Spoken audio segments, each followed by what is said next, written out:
First is makikita nyo na ang puti niya. Ayan.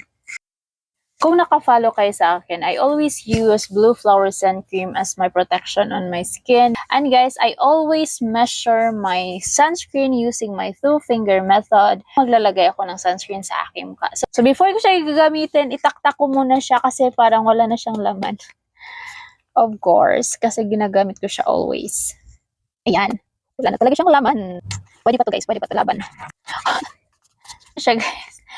So, ganyan na siya. Ang dami na niya, no? Kasi, tinaktak ko siya, kaya ubos na siya. Paglagay ko dito, guys, is padat-dat ko siyang inilalagay sa aking face para ma-spread out ko siya ng maigi and ma-blend ko siya ng maigi.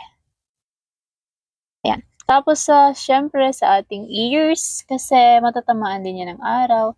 And always sa neck natin, of course.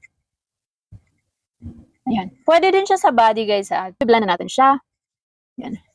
Ayan. I-blend natin siya, guys. And of course, trust the process. So, at first is makikita nyo na ang puti niya. Ayan. Pero don't worry.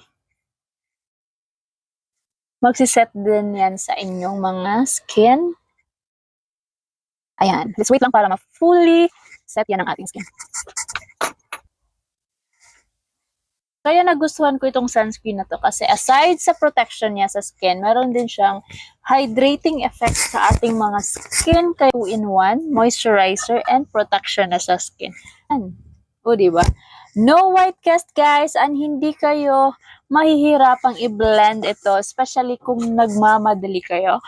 Ay, napaka-healthy and glowing yung aking skin. Kaya kayo guys, huwag nyo talagang kalimutan mag-protect ng inyong skin. Gamit kayo ng sunscreen guys. Kalimutan nyo na ang lahat, huwag lang yung sunscreen.